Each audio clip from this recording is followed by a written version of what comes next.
I think on just a kind of a primal level, I think there's just something about having superpowered characters team up with other superpowered characters is just very appealing. All right. Each one of them are true individuals, and they all have their own sense of right and wrong. While they might not share exact same beliefs, they do share a common good and a common goal. So they then have to adapt and change and become bigger and better heroes to unite and work together.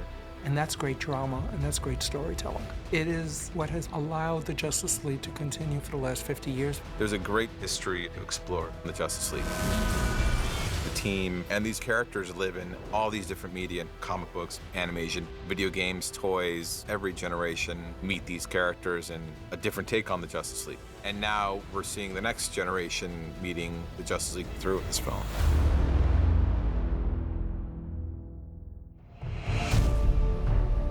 If you want to follow the history of the Justice League, it actually starts not even with the Justice League, it starts with the Justice Society. The Justice Society featured a lot of the characters that existed in the 1940s and brought them all together in one big story. It was more a club and an organization than a superhero team, and it was more about sharing adventures than actually going on adventures together. Then you flash forward to the late 50s, early 60s when the Silver Age of comics is starting. They're reintroducing these new interpretations of our characters. So it only seemed to follow suit that the next interpretation of the Justice Society is a new group, and this was called the Justice League. It was a smash hit. Brave and the Bold number 28, Justice League number 1. Been around since 1960. What is that? Carry the One, like a long time. They've been around a long, long time. They came together because there's a giant starfish called Starro. That was the big threat. So you start to see Justice League now becoming an integral portion of the DC universe. So Justice League becomes the book where all characters seem to appear. So if there's one comic you're supposed to buy, that was the one. My personal favorites of those stories are the ones where they go out and try to convince new characters to join the team. The Atom joins later, Green Arrow joins later. They go out there and they search out characters like Zatanna. They offer the position to Metamorpho. He turns them down because he doesn't want to be a hero. And they keep on introducing new characters. The thing that really did it for me was the run of stories that Len Wein wrote in the 70s, which were just really great adventures. What he would do, it wouldn't be an adventure would finish and then there'd be a new one. There would be a new one, but there was plot threads that ran through it, so it was very much like television today, where we have an individual episode, but there are massive plot threads that run through and play out, and mysteries that you have to think about and solve. So his Justice League for me was real inspiration. And then they did Crisis on Infinite Earths, which is the most famous comic book storyline by George Perez and Mark Wolfman. Crisis came out in the mid-'80s. All the DC heroes, Superman, Batman, Wonder Woman, Hawkman, Green Lantern, Flash, etc., etc., etc., you can go on forever, were all created between 1938 and 1941. Almost 50 years later, the best characters have been continuing. Superman, Batman, and Wonder Woman were published non-stop. Some of those characters are starting to get older. They don't feel as modern anymore. We needed something to make them special again. Also, DC was too confusing for new readers. He had a strange continuity. We had this multiverse of different planets filled with multiple versions of the superheroes. You didn't know who all the characters were. And my pitch was, let's start with getting rid of the multiverse. Let's bring it down to our basic characters. Superman, Batman, Wonder Woman, one of each. Let's think about what works and what doesn't work, and how can we make it work now for 1985?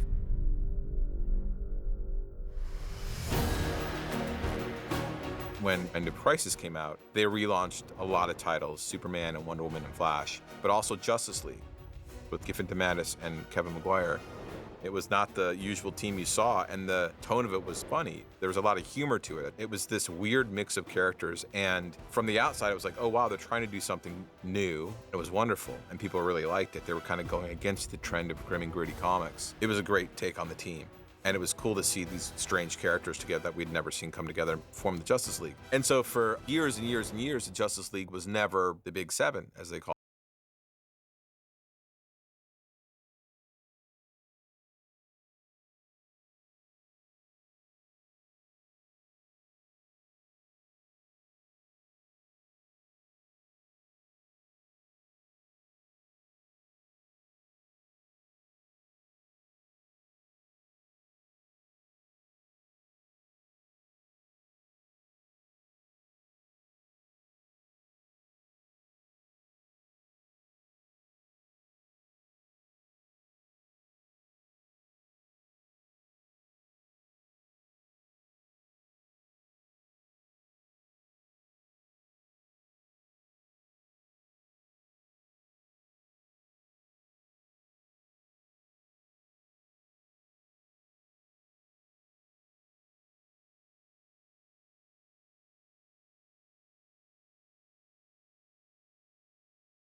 The New 52 was a big publishing initiative we launched in 2011, where we basically looked at the entire DC universe and said, if we could start over, how do we do it? And so one of the first things that we could do was redefine the Justice League, what brought these characters together, and really show readers the first glimpses of the interactions of the world's greatest superheroes, and do it in a realistic way where we showcase the differences between the personalities. We went back to the team. It was Batman, Superman, Wonder Woman, Flash, Aquaman, Green Lantern, and that's the first time we brought in Cyborg. That's the core team that we started with and kind of went back to the basics. Over the years, there's been a lot of changes, but it always comes back, no matter how many changes happen in the comic books, it always comes back to these are the original characters.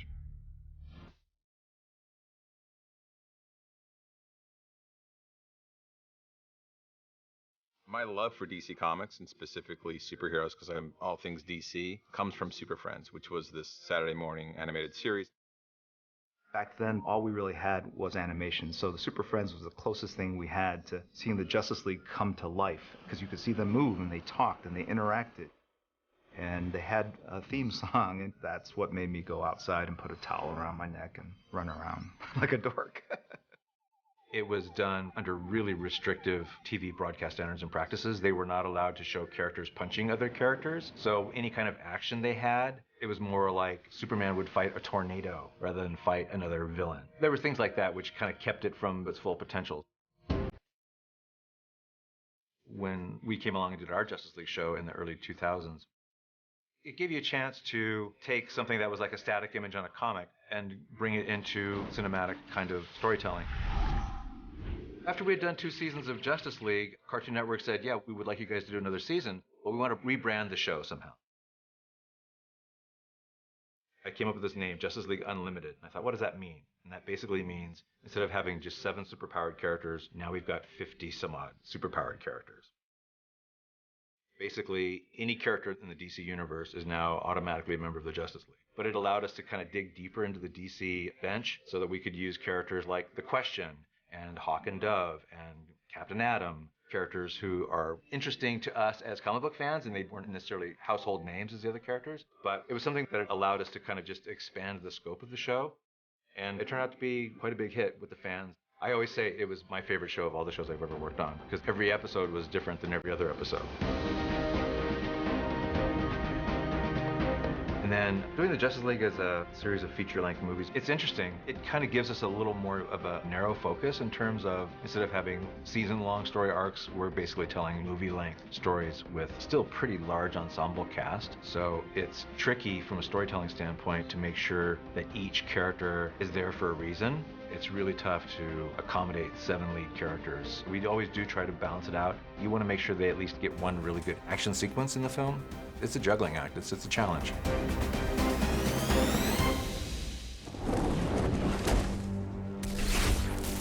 How many of you are there? Not enough. It's challenging to have all these amazing superheroes together on the screen to tell this big epic story with action and spectacle, but also a lot of character. And I think Zack does an amazing job balancing all of that out. Wait until the camera comes around, Ben. It is super exciting to finally bring all these superheroes, the Justice League, to the screen for the first time. This is amazing. This is crazy. The day we were all up on the wall for the first time, it was like watching my 8-year-old dreams come true. It took me back to those days watching the cartoons. I almost shed a tear. I will say I held it together pretty good. It's groundbreaking. Wow, it's like a cave. Like a bat cave. I swear I've been blacking out and entering comic frames. Mary. And living in the world of this invented universe and then coming to, like, where am I? It's very hard to describe the feeling when you look out and you see that Alex Ross painting and you see it in front of you and it's these real people. It's so amazing. He's back.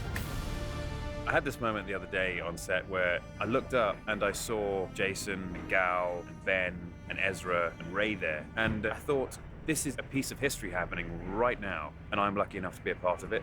Well, I knew you didn't bring me back because you like me. I don't not It's interesting because pop culture has chewed up and spit out so many pop icons over the years. That's part of what pop culture does, is sort of consume characters and icons and ideas and start with them looking cool and interesting, and when it's done with them, they seem retro, and then they seem just absurd and goofy and hopelessly dated. And a lot of these core DC characters still don't seem dated. They somehow still work in stories today, and I think that's just the mark of characters that are very well drawn, that they still have this kind of resonance. The fun and beauty of comic books is that when it's a shared universe, you're really standing on the shoulders of these creative giants before you, and everyone acknowledges and understands that their ideas will be used and changed and evolved to kind of further this giant storyline that we're all creating. My man! As comic book storytellers, we've been telling stories with these characters for over 50 years. So there's so many stories out there, so many great touch points for people to tap into and pull the ideas out and mold and create it to what works best for whatever medium, what works best for television, what works best for the screen. So I'm gonna be interested where they take them. We should always have new versions. We should always make the books relevant to the current generation. Keep the characters up to date. Don't let them become your granddaddy superhero. You need characters who reflect the modern age. Slowpoke. Oh, it's on.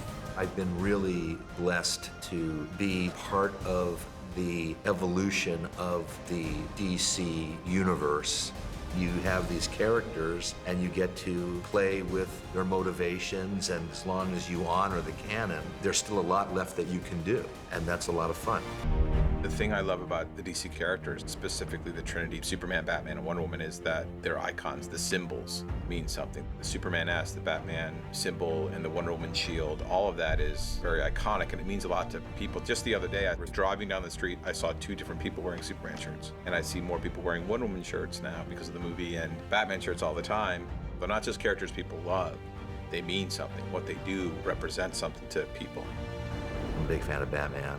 I started out with Detective Comics. Batman doesn't have any superpowers, so I find him relatable. For Superman, it's not just about being this man of steel. I'll take the ones on the right. It's about him being that beacon of hope. It's about him inspiring others. It's about him giving people faith that tomorrow will be better. Oh, that you can't pick amongst your children? Obviously, I have an affinity for Wonder Woman. She completes the Trinity, and that character is amazing. You can say that Superman represents truth, justice, and the American way, but really he represents hope. And Wonder Woman represents love and compassion and truth. But you can boil it down to love. And then you look at Batman and he represents justice. So they all have these great elements of heroism that are embodied and defined so vividly in these different characters.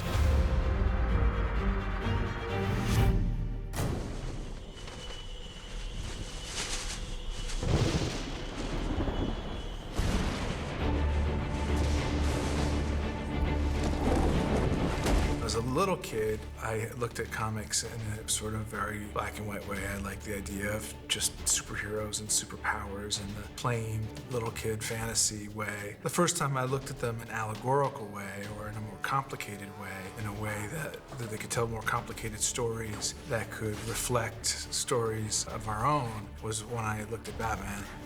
In particular, the Frank Miller treatment of Batman, that was something that I thought was really complicated and grown up. Batman specifically is sort of the dark, brooding version of reluctant superhero. And in fact, not even a superhero, just a hero. He's just a guy who has worked very hard, and through his own physical prowess and, more importantly, his cleverness and design of all the props and gags and gadgets that he invents and gets to use, has made himself into a character who is on par with the superheroes who do have extra human capabilities. What are your superpowers again? I'm rich.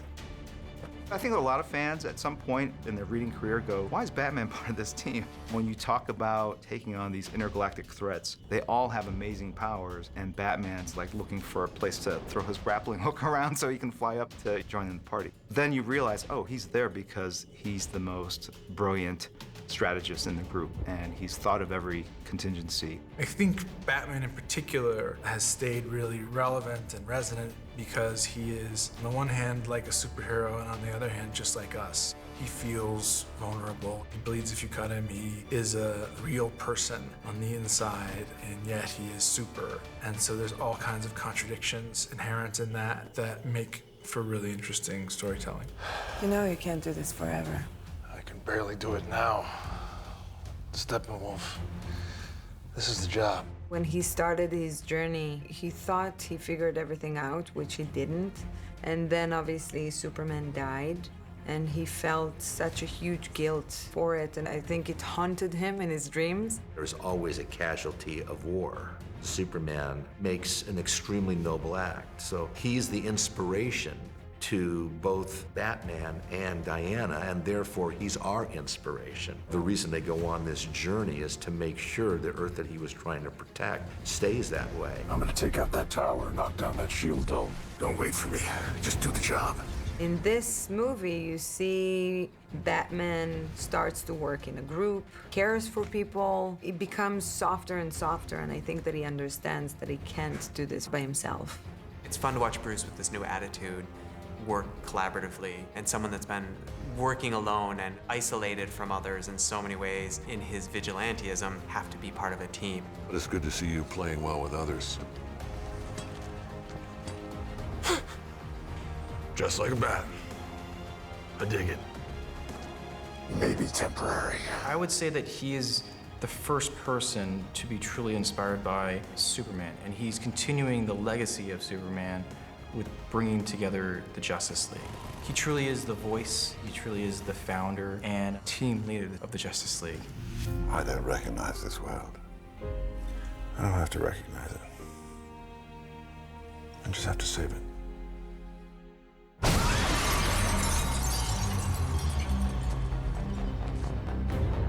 It's been amazing to see Wonder Woman evolve. We got a little glimpse of her in BVS, and you could tell she was mysterious, but she was really strong-willed. And in the Wonder Woman movie, we find out how she kind of becomes Wonder Woman.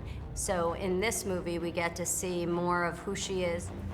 As much as Bruce wants to step up and take on this new role, he's a little clumsy at that. He's not been a team player. He's not been a leader. And for as much as Diana's also been on her own and been acting sort of in isolation for so long, there's a spirit about her that is much more collaborative and that becomes much more of a leader. And I think the two of them together bolster one another. They shore up one another and become a great partnership. You're risking lives. Theirs and maybe countless more. We don't have time for a control group. Is it a risk? Yes, but it's necessary. Why? Because of your guilt? Diana in the comics has great relationships with all of Justice League, but her relationship with Batman specifically goes a little deeper than the others. She is often the voice of reason when he's emotionally driven, doing something that maybe is not in the best interest of the team. Love writing her. It makes her very tricky to write because you've got to put your mindset in somebody who is beyond thoughtful, beyond strategic, beyond smart, and the nuance of the character is unlike any other character because of where she comes from and what her mission is and what she believes in. She's just a character that is an inspiration. For me, it was really important that she would be the glue of the team, that we would track the same character that we established in the Wonder Woman movie.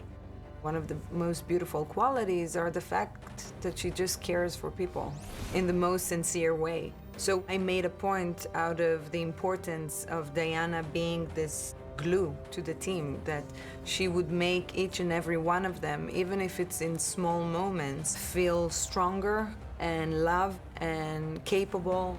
I know it's frightening, but if you go under, I promise we will pull you back out. The Justice League is far bigger than Diana, but for me, I think that the most magical moments are the ones, even when the stakes are really high and there's so much tension and there's no time and the pace is going forward really quick, that she finds a moment to make them feel better, to make them feel capable. Remember what you told me about Hart in the hangar? I bet you thought I wasn't listening. Thank you. I think a lot of these guys, because of their special powers and maybe feeling partially either ashamed or trying to hide them, were kind of alone. It was a secret they were concealing. And now with the Justice League, they get to share their powers. So I think that there's something really comforting and bonding in that. That's what makes these movies so appealing to me. because I can't relate to a superhero if it's only for its powers, because I'm not one.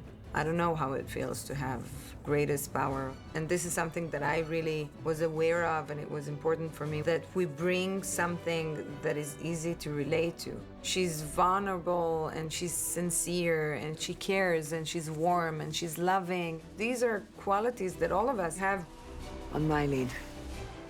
So for me, these qualities are what makes Wonder Woman more interesting.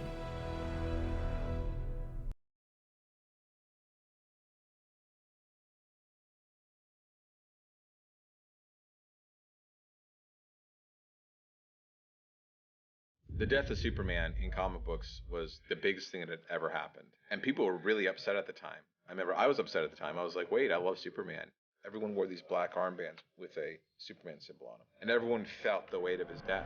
You saw funerals for Superman and felt like the DC Universe was missing something big. And I think people outside of comics crave Superman to come back too. They're like, you can't take Superman away. And ultimately when he did come back, it was a celebration. It's a classic story, isn't it? The old death and rebirth of the king.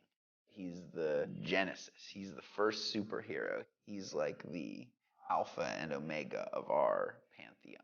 So we need him. We need Superman. I believe in truth. But I'm also a big fan of justice. In my opinion, this is the first time we see Superman in truth. We have seen the origin story of Superman. We have seen the downfall and doubt of Superman. And finally, with this rebirth, we see the true Superman. The Superman who is confident and sure and full of hope and joy. He feels more grounded in the earth, actually. He feels more and more that he belongs to the planet, and the planet belongs to him. He feels a part of it. That's one of the great things about these stories having continuity. The characters progress and continue to expand and fulfill their arcs as the movies progress. So to be able to bring him back and to be able to bring him back in the right way and for the right reasons, it's epic. I'm back now, and I'm gonna make things right. The thing about Henry is that he loves the character so much, and he's read so many comics and he's lived this character. His dog's named Cal.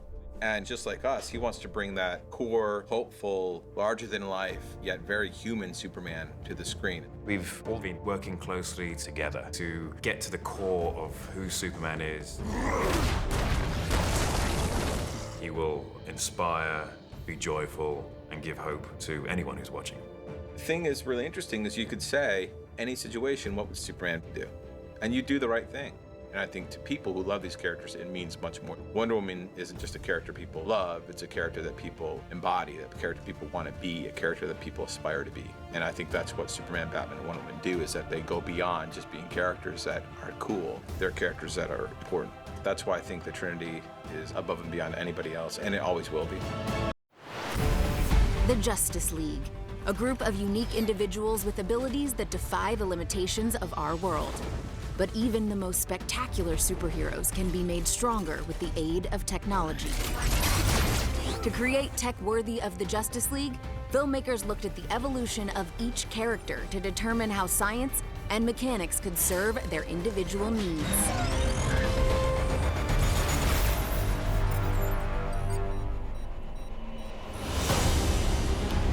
As the only member of the League without superhuman abilities, Bruce Wayne's transition to Batman is only possible through human innovation. What are your superpowers again? I'm rich. And that includes his collection of customized vehicles. Case in point, the Flying Fox, a vertical takeoff troop carrier immense enough to house the Batmobile within. This is the opening we just walked in through. The set starts in the cargo bay, goes all the way to the cockpit. We've built the entire interior of the craft. So you see the Batmobile here, and those are to scale. So imagine a section of the craft here, the Batmobile is sitting some wayside. For its noteworthy design, production designer Patrick Tatopoulos combined the aesthetics of the Batmobile with various military aircraft, ranging from Boeing C-17s to the European Airbus. And drawing influences from World War II fighter jets, Patrick pushed the cockpit back from the long nose to create a formidable vessel worthy of the Caped Crusader. This is not a sci-fi vehicle. It's actually very much based on bombers of today's in the last 20 years. A new toy? Prototype troop carrier. There's an aspect of it that's very grounded. See the seating area here, the netting on the back. All those seats are designed to be lowered and they can sit. Scaling 3 stories high, the Flying Fox contains an array of technology, weaponry, and surveillance equipment. Anything a vigilante hero could ever need. I wanted to give him one new toy, which was real Batman, and came up with the idea of some drones. Just the idea that he would launch these drones out as little surveillance pieces or even armed to the teeth weapon pieces to go and do something. The Flying Fox is Batman's answer for taking to the skies, but Bruce Wayne is also prepared for battles that stay a little more grounded. Alfred, I need the Nightcrawler. Thought you'd never ask. With 2 modes of transport, the Nightcrawler can shift from tank to all-terrain climber with the flick of a switch. As we developed it and the language of Batman was in there, it sort of came together and became a vehicle that was believable. The whole top of the craft is built, but the actual legs and all the locomotion will be done in CG. We have a small motion base underneath the Nightcrawler. Action! Whatever I do here moves the hydraulic cylinders to where they need to be. Jesus, he is tall. To incorporate reality and functionality to the motion of the vehicle, visual effects based the articulation of the arms on real-world robotics, and its heavy-duty look on forklifts and drilling machinery. When it goes into crawling mode, on each side of the tread, it has these spikes. And so when it plants the foot against the wall, right on contact, the spikes on either side go into the wall. And then the tips of the spikes kind of expand out a little bit to anchor it. So it drives each foot into the wall as it climbs up. It leaves a gigantic mess. Bruce Wayne needs tech to survive on the dangerous streets of Gotham, but he isn't the only member of the Justice League to embrace the advantages technology offers. As someone with an intimate interest in quantum mechanics, mechanical engineering, and electronics, Barry Allen is well equipped to design his own protective suit. It's his DIY self-preservation suit. He's trying to make something that's aerodynamic and to reduce friction as much as possible, but then something that can hold up in the high intensity speed and heat, and something that can also be grounding a lot of the currents that are coming through him because he doesn't yet know how to handle all of the current moving through him, and it's got to go somewhere. Barry's extremely intelligent and, as a young person, great with technology. So we thought, well, what would Barry do? He's probably gone online, bought a 3D printer, researched incredible materials and things that can resist heat and energy.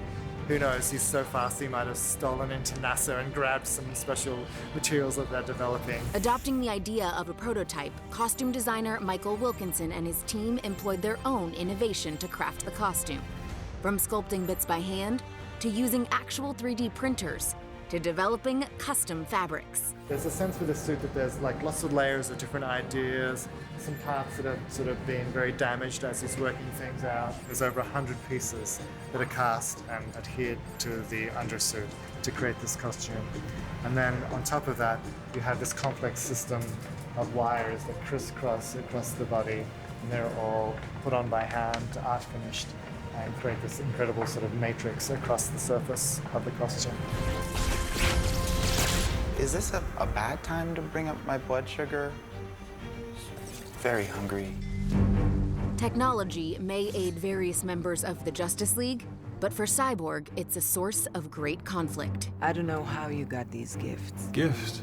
No one else can do what you do. Unable to separate himself from the alien tech that keeps him alive, Cyborg is in constant contact with anything and everything electronic. The technology that he uses in this film is apocalyptic tech, because the mother box is actually what created him, what gave him his cybernetics. You were born of her. It's nothing that this world has ever seen. So he can fly. It imbues him with super strength. He can interface with anything technological. He has worlds of information, at his disposal, not just from our galaxy, from other galaxies and universes, which is pretty cool. To create a hybrid of man and machine, filmmakers collaborated to create a superhero that felt otherworldly, but also echoed the look from the comics. There's an apocalyptic core in the center that helps power the suit. You'll see the facial structure is more of the traditional cyborg with a data stream eye in the center. This is amazing. The mother boxes are living machines. So the design for the cybernetic suit is almost twisted to sort of resemble the mother box. You'll see a lot of moving pieces, just constant, just in motion. Most of our design considerations that went into it were about the surface properties, the kind of galvanized metal look to some of his armor plates, like you see on sort of industrial metal plates. And we wanted to use this but introduce a kind of alien or exotic flavor to it. So we looked at images of crystallography and iridescence you see in bismuth ore, and add this to the surface qualities that we assigned to his body parts. Booyah. Cyborg, Aquaman, The Flash. The recent additions to the Justice League may be new to the cinematic universe, but their history in the comics spans decades.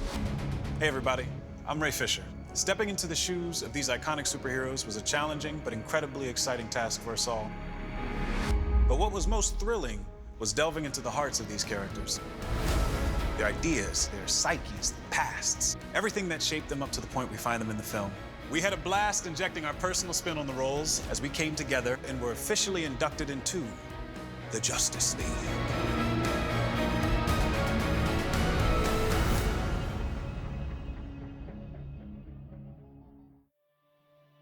Check this out. This is DC Comics Presents number 26, the very first introduction of the character Victor Stone, AKA Cyborg. Now here he is talking to his father in Star Labs. You screwed up this experiment. You should have left me the way I was. At least I'd be dead by now instead of trapped inside this mechanical body. Ever since the beginning, Victor Stone struggled with what he had become. Once an all-star college athlete with a genius-level intellect, he was now a walking, talking science experiment, an outcast who constantly referred to himself as a freak and a monster. But whether he liked it or not, Cyborg represented a new type of superhero, the perfect hybrid of man and machine. He was a character ahead of his time. Back in 1980, when he first stepped onto the scene, the internet wasn't even invented yet. But as technology in our world evolved, so did Cyborg's powers. Among these powers are flight, super strength, unlimited access to data, and an ever-evolving arsenal. Cyborg's ability to interface with any and all technology makes him one of DC's most relevant superheroes in this digital age, and an essential member of the Justice League. Portraying someone whose humanity is wrestling with the alien technology inside of him was an exciting challenge for me, even if that meant I had to wear pajamas all day on set. Check out more on that and what it was like to bring this compelling character to life. Can't believe it, man. To see all these guys in costume ready to go. Got half a ping pong ball taped to my eye, you know, but there are worse things that could happen to you. What I'm wearing, this is a performance capture suit. You know, we got the dots here to capture all the joints and mobility and motion that Cyborg's gonna be having. Chest light here, so you can see the core of Cyborg glowing. And we've got the ping pong ball with the LED lights on it, that the shadows fall in appropriate places on other people. The biggest challenge for me would probably be acting as if I am in this heavier gear. I look around and I see Batman in the bat suit, I see Wonder Woman in her gear, everybody's looking really cool. And I look down at me and I'm just in the pajamas. And I'm thinking, you know what, we'll get it in post. But it actually gives me a little bit more to work with. But there's also a situation that Cyborg is going through in the context of the story. He can't take off his costume. He can't live that normal life that everybody else can just take off the cowl and hang up the boot and just go off and be their alter ego. He can't do that. So I feel like it's a little bit of fuel for the fire, if that makes any sense. That character's got a really interesting journey because he has to come to grips with whether or not he would rather be dead. Because is he actually alive? Is the human part of him still existing? To have an actor who actually can make you care about them, it's just a testament to how good an actor Ray is. Physically, the training has been rigorous. About 5 days a week, 2 hours a day, put on about 20 pounds of muscle, or what I hope is muscle. What I hope is muscle. It feels good to have that discipline because Victor Stone, before he became Cyborg, was a college athlete. Back in 1980, when George Perez and I created Cyborg, he was sort of an outlier. Now he's the vanguard. He is what we are becoming because as our natural parts fade, they're being replaced by tech. They're being replaced by computers inside of us. Jeff Johns, and he was writing the Justice League, and put him in there and took him to the next step and moved more into the current time period. He understood that this is a character who lives in the internet in a way that he could see what's happening all around the world. Is Steppenwolf there? Sorry. It's Bazarnov in northern Russia. Cyborg is always online. His epic backdrop is the digital landscape, and the digital landscape is so important to us today. It's such a part of our world that our world would not function the same without it. And if you have mastery over that digital landscape, you have ultimate power. And what do you do with that power? We're all cyborgs these days. You got a cell phone in your pocket, I've got a cell phone in my pocket. And you feel naked if you don't have it. We've come to a place where we're so dependent on technology, we feel alone. So Cyborg is the amalgamation of those ideas. He's essentially the gateway to where I believe we may or may not be headed in the future. With Cyborg, it'll be interesting to see just how his technology can either help or hurt the human race. The possibilities are endless. Thanks, Alfred. But I'll take it from here. Do I know you? Most amazing of all the secrets of the sea is the story of Aquaman, who, like a water god of old, dwells in the dim, unknown depths of the ocean, leaping forth to do battle with the evils and injustices of the world we know.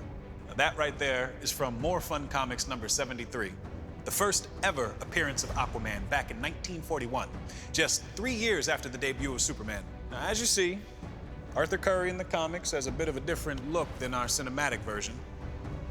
Over the course of 75 years, Aquaman has evolved from underrated and underestimated to one of the most beloved superheroes in the DC canon. And now, with Jason Momoa's badass version in Justice League, there's no doubt about it. Aquaman commands respect. I'm Aquaman. I was pretty excited. It's a bit of a dream come true. I've been a big surfer. I've never walked down a 60-foot pier with 12 water cannons going off. It's funny because like the water knocked me everywhere, which you don't actually see. Tried to hold it together, but it was amazing. I felt like a rock star. Jason, he embodies everything that Zack wanted to tell with that character. Sort of this anti-establishment, rock and roll attitude. It's very much the outsider and the lone wolf. When Zack picked me for the role, he told me he was someone who not really accepted on land, not really accepted in the sea. It's something I can identify with. Being raised in Iowa, born in Hawaii, two very different cultures. You're kind of a fish out of water. You're a bit of an outcast and you're a little different. He's definitely flawed, and I enjoy playing the flawed characters. He's kind of a big target when people are making fun of superheroes. And when I wrote the comic book in 2011, I wanted to tackle that head on because people question what Aquaman does. What's he bring to the party? On land, he's kind of a bit of a joke sometimes. In the water, he's the king. And I thought that contrast was very cool for a superhero. Even though it's not in the movie, I spent a lot of time thinking about scenarios where he lived with his father and his dad. He guarded the lighthouse, and he was definitely a blue collar, but he was exceptional in certain ways. He obviously has the power, he can help people. It's his human side, you know. I think that's what makes him special because he can tie the two worlds together. It's a big concern for me when we see Justice League because people are gonna be like, oh, he's drinking, he's this, he's gruff, he's an asshole, he's this outcast, but I'm like, you don't know what he's been through. And that's what I want them to know is like, what got this guy to go to the far reaches of the earth, to stay away from everyone, to be the way he is? What got him there? You got no powers, no offense. This guy might be working for the enemy, we don't know. I don't want to die. I'm young. He's a little rough around the edges, and then he becomes a good guy. He'll always help fight with the team, but then he's on his own. So he's the reluctant hero, and that's fun to play.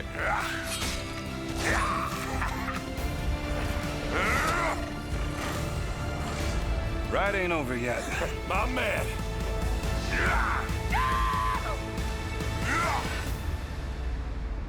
This is the startling tale of the Flash, a man who was so fast that he not only outraced his own shadow, but also broke through the sound barrier on foot. Hold on to your seats as you read Mystery of the Human Thunderbolt.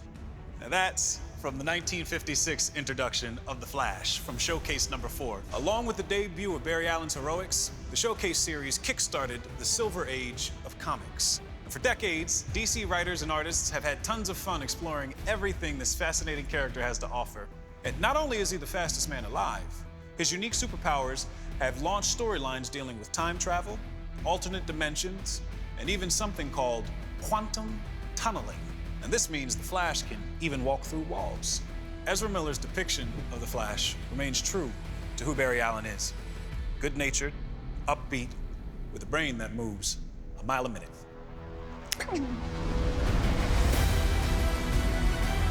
It's someone who can run into our ideas about physics, about how the world works.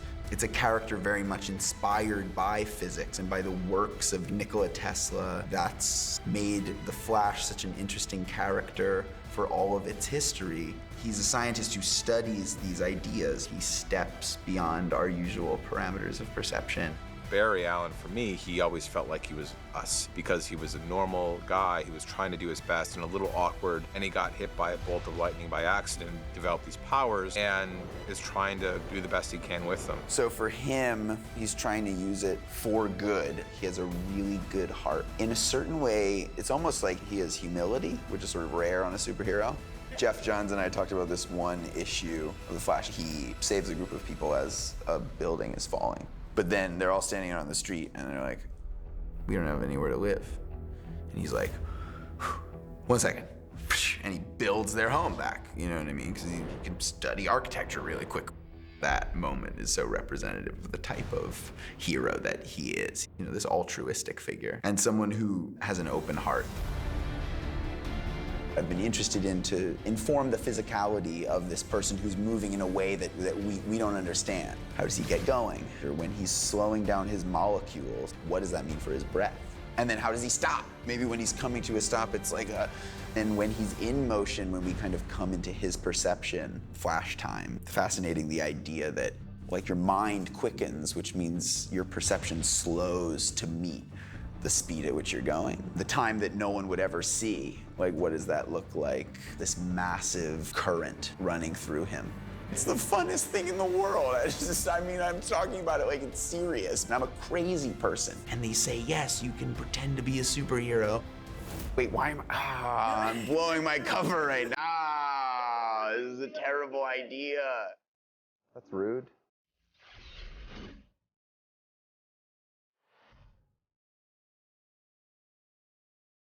Well, that's it. The League is united. Each of these 3 new characters plays an integral role on the team, and with over 180 combined years of comic issues and storylines, it's clear that there are infinite possibilities where Cyborg, Aquaman, The Flash, and the entire Justice League can go. I can't wait.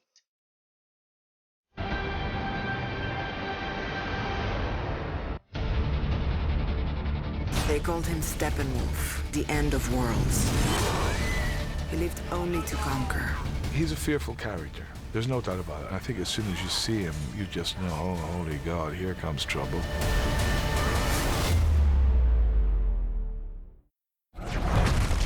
Steppenwolf comes from this world called Apocalypse. It's a world of oppression and fear and war. And it's a world that's toxic, really, to the soul and to the body. And it's led by Darkseid. Darkseid is one of the primary villains of the DC universe. In the comics, Steppenwolf was an agent of Darkseid, and he was an uncle for Darkseid himself, so it was a family relationship, and also he was subordinate to Darkseid, which is a little weird to have your nephew ruling over you. He's tried to betray Darkseid before in the comic books, and there's a lot of Shakespearean thematics to it all. It's about factions and families and betrayals and love and sacrifice. I will take my place among the new gods. There was always a certain level of elegance about the character and a presentation that I found to be intriguing about him. When they first introduced the New Gods characters in comics, they were all so much larger than life, and Steppenwolf was one of those characters really stepped out in a great way. You have the blood of the old gods in you. The old gods died. The New Gods are some of the greatest characters in the DC universe, created by Jack Kirby when he came to DC in the 70s.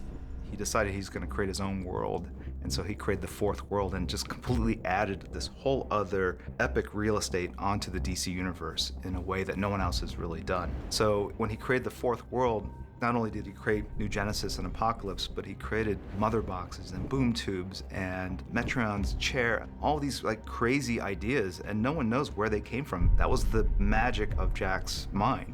I know, Mother. You've waited too long for the unity. I know, but you will feed.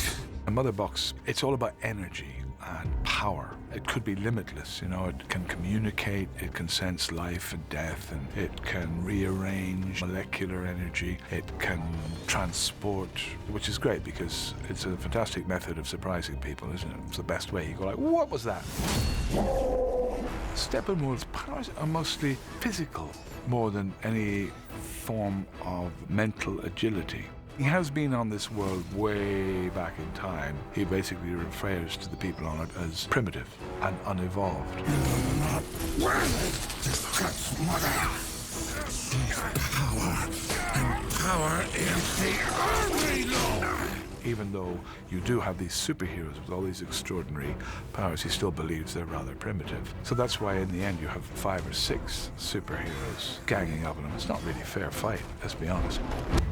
The island of Themyscira is a big island, and the Wonder Woman's shot on the other side of the island. So you have 2 visions. When you do another movie, you need to surprise the audience. You need to show more than you've seen on the other film.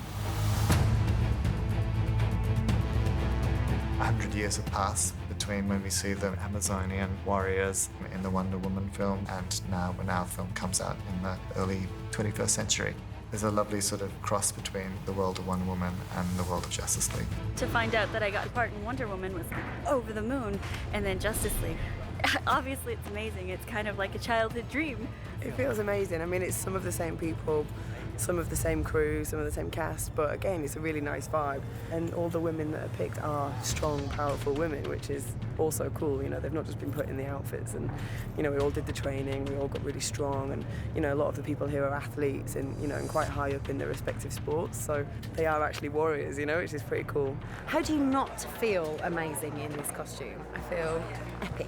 And then what a family we all become when we get together and train, and you really see the strength that women can have when they get together as a group, and how it gets put onto screen, and we're giving that message to all the women out there. I mean, it's been incredible. It was nice for me to be able to hire 40 stunt girls instead of 40 stuntmen. It's very rare we ever get that opportunity. We inherited some rules from the Wonder Woman film, things on the weaponry, their swords. That was quite interesting as well. Themyscira turned out to be one of my favourite scenes in the end. You got your mallet. This is my weapon of choice, a multi-use tool. See you later, guys!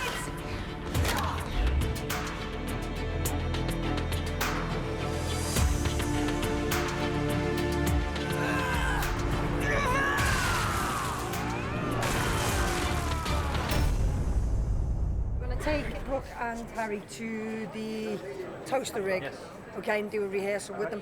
And then we want to sort of see them come down as low as that they can get with it. She's going to try and slide under it while you guys are holding it. Zack has been like painting this picture of what this would be or what he's wanted it to be for a while now. 3, 2, 1, action! Push it, push it, push it!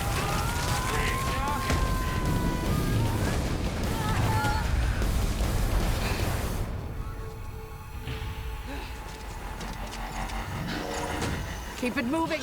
Yeah, yeah! I love animals so much, so really, I prefer doing something like this. These horses are trained for film, so that's obviously a tremendous help because they're a little bit more accustomed to these big films. You can hear as soon as they call action, their ears just perk up, and they want to go and do their exact movement before I even have to tell them. It looks fantastic. This female army is galloping along. Really excited to see the finished result.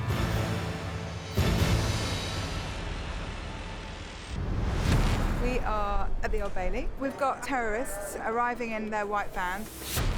Kind of disappear for a second past them.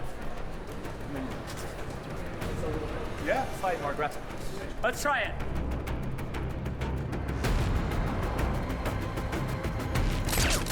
Nothing of this scale had gone there before, and we got incredible access into the Old Bailey.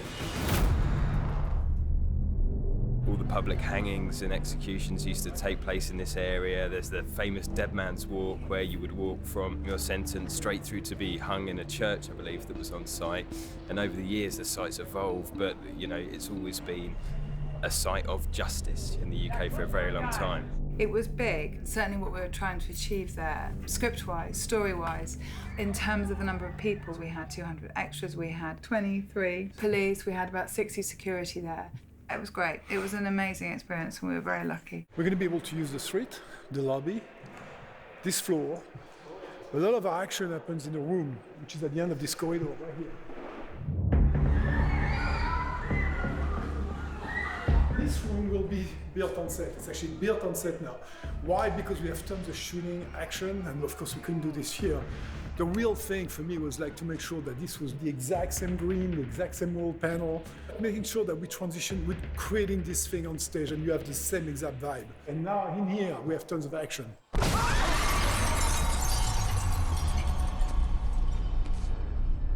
It's like, it's really necessary when Wonder Woman comes in and you get that blast of air and the light goes off. 3, 2, 1.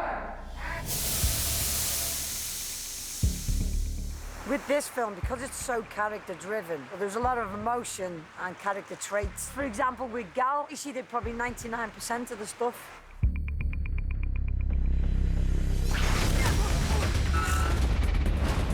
This scene, it's been planned and rehearsed countless times, so everybody's been prepared. So a complicated scene that would take a long time to shoot normally is done really fast. And that just comes down to the preparation, because if we didn't have that preparation to go back and work with Zack, come up with the idea, go back, R&D it, choreograph it together, it goes through this constant iterations and versions before it's fine-tuned. And once it's fine-tuned, it becomes set in stone, like, hey, this is what we're doing. So that then gets distributed across all departments. Everyone's on the same page, everyone knows what to do.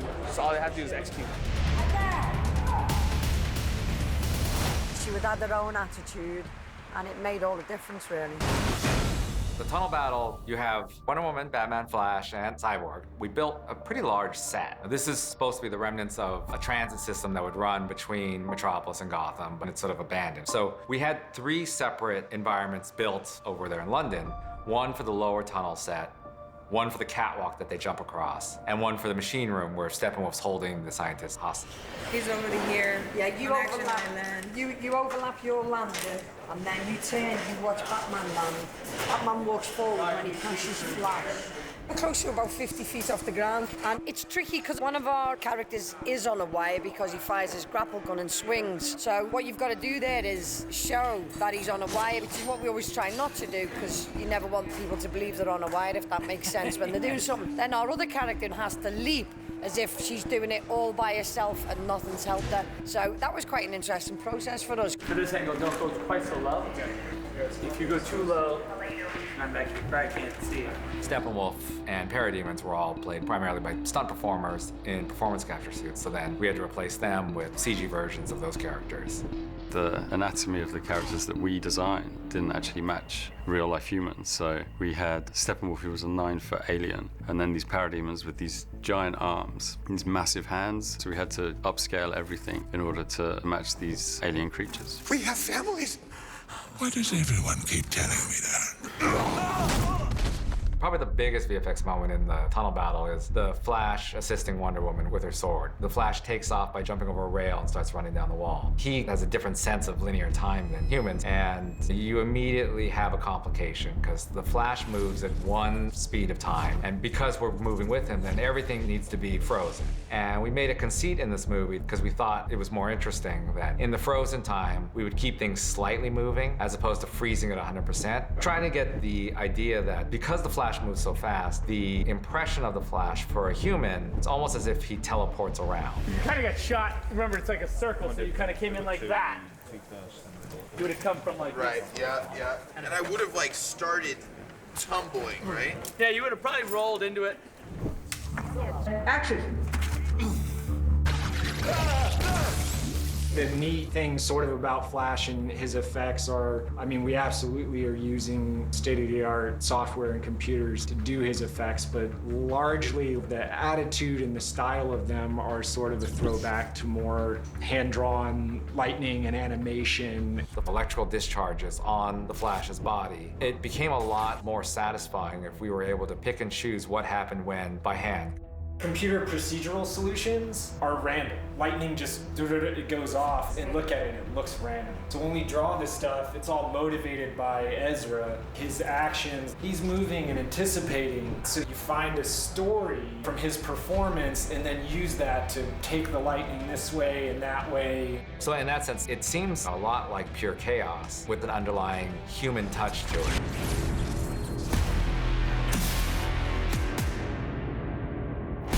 It's fun to see all the other Justice League characters in their costumes. The work and the energy that went into the aesthetic of these costumes, it's really impressive. Just like a bat. I dig it. You actually kind of geek out when you get to see everyone. They look unbelievable. Like, it's truly like a little fanboy moment, or just you feel like a little kid and you go like, that's Batman. Not that bad. Well, my head is not that big. The first 2 days that we were shooting in groups, I was bursting out loud, laughing all the time. One moment I'm being super serious and I have the sword and the shield and everyone are dressed so beautifully and everyone looks so strong, just like in the comic books. And then they cut and I look to my sides and I'm like, what are we doing? It's like costumes, it's like Halloween. It was really, really funny, but it was awesome. It's a great experience. One of the most glorious times for me is the early time of research and development. There's lots of time to really do your homework, look into new fabrication technologies, new materials, new techniques, and just the design language that's constantly evolving to try and make these characters appealing and relevant to modern audiences. As well as researching the 75 years of the legacy of all these characters and how they've been drawn through all of the decades and what they've come to mean to people, what they stand for. The first people that usually come on board for the costume department are our illustrators. I begin with my simple sketches and my collages and things, and then they flesh them out into beautiful, stunning pieces of work that inspire all the different departments and actors and people around the studio. That collaboration really helps me get the look we need. The next people that come on board are people that source fabrics and help do prototyping and work out how we're going to make all of these costumes. There's people that maintain the costumes, people that build the costumes, and then the sculptors and the painters and the artisans and the mold makers that create the specialty costumes. There's printers, there's dyers, there's leather craftspeople. There's a whole army of people that go into making these costumes the way they do when they walk onto sets. So it takes a village, that's for sure. So this is my costume office in here. I've been working on some prototypes for the new superhero costumes.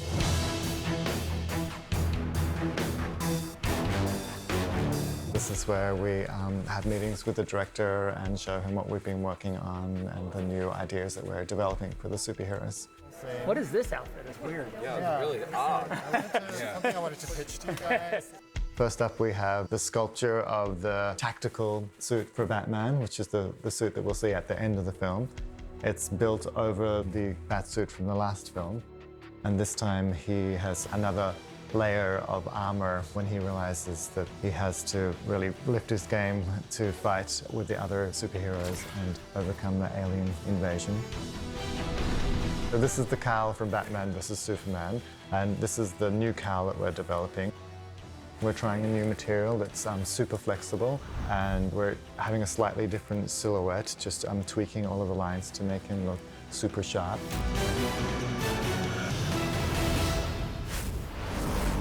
Over here is our Aquaman corner. This is a scan of Jason, and in the computer we take the scan and we draw the costume over his body so we can get all the proportions right. We can play around with the shapes and make sure it all looks great. We did lots of tests here of colors, different goals. Zack really wanted the costume to feel ancient and broken down, so we're playing with that with our paintwork here. Whether it's the trident, the eyes, the costume, when you put everything on right, into the character, and that's the beautiful thing. That's when you're working with really talented artists. From props to obviously Michael, who has made all of our costumes, and they're amazing. Yeah! Over here we have Flash's corner. With this costume, Zack wanted this great mixture between a very high-tech approach, but also low-tech, lots of beaten-up kind of textures. Sort of feels like a prototype suit. It's been scratched and messed around with. Flash is kind of working out his look in this early stage of his story.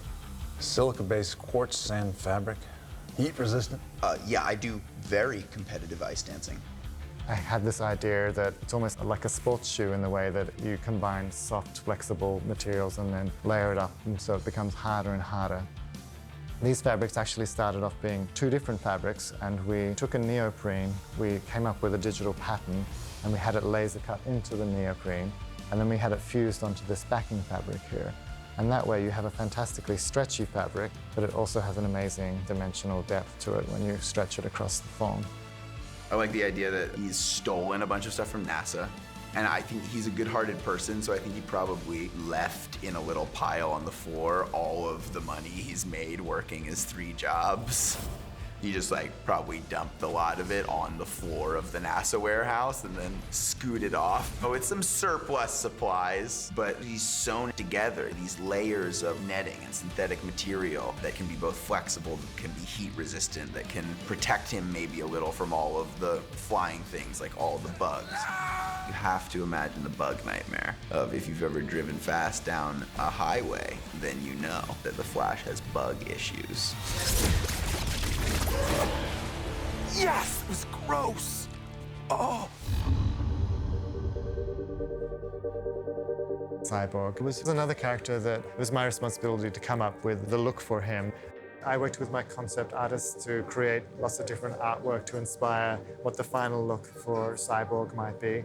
It's ultimately going to be a character that's created digitally in the film, but in pre-production we sort of had to work out what his look was, how he works with the look of the rest of the team. And so with him, the main thing to convey was the language of his costume is alien, it's apocalyptic. And so we wanted to avoid any fixings or any details, any technologies that seemed human and sort of known to us. And so in the computer, we created lots of different sort of fractured textures, lots of sort of impossible junctures. You want to turn it on so you see if it shines through it on? Yeah. Okay, I don't forget how you make the heart symbol, but that's all right. This is my heart. My costume is mine because it's pajamas. I have the CG mocap suit, and I've actually grown accustomed to it now. When I got to see everybody else in their costumes, I was jealous at first because I know I'd have to wait to see what mine looked like. Amber light on. What you see in the films is human face on the right-hand side, and the rest of the body is a sort of digital prosthetic that we've created and replaced. We've stayed as faithful as possible to Ray's performance throughout the movie, and he definitely guides it. Victor, no! Victor!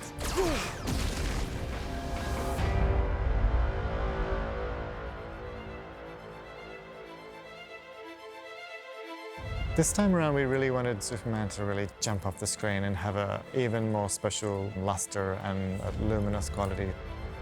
The blue of the suit is a little bit more intense and saturated than last time around. And also, we developed this highly chromed and reflective undersuit. So when you get the fabric of the suit that is stretched over that, you get this wonderful depth and reflection, and it gives the suit a metallic feel. There's no feeling like it. It's a special, special thing to put the Superman suit on, and I get excited about it still. Me and my friends, we talk about it, we geek out about Superman, and it's truly, truly unique.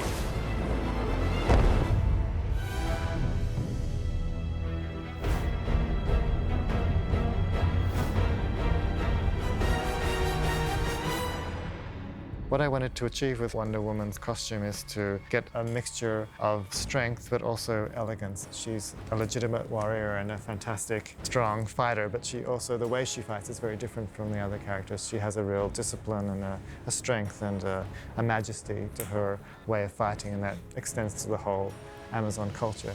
She's battle-scarred. She's obviously been in a lot of battles before. Her costume is very distressed. Her costume has changed a little bit, mostly in the coloring. It's a little bit more vibrant this time around. It has a little bit more glow to it. And also the biggest change is probably just the practicality of it all. I need to be able to fight, move, sit, kick. We ended up having, I think, over 14 different costumes. One is softer, one is shinier, one is heavier, one is darker, one is lighter. So at the end of the day, I was as comfortable as could be in this type of costume. Oh, that's the best part of it. This film is definitely, hands down, the most epic, huge-scale film I've ever worked on. I have a great team of people that help me carry that off, putting ideas down on the table and make sure that all of the storytelling in the clothes is happening in a clear and powerful way. But there's no limit to the amount of detail and love and care that we can put into these costumes, which makes it such an exciting project for me. It's been completely a thrill.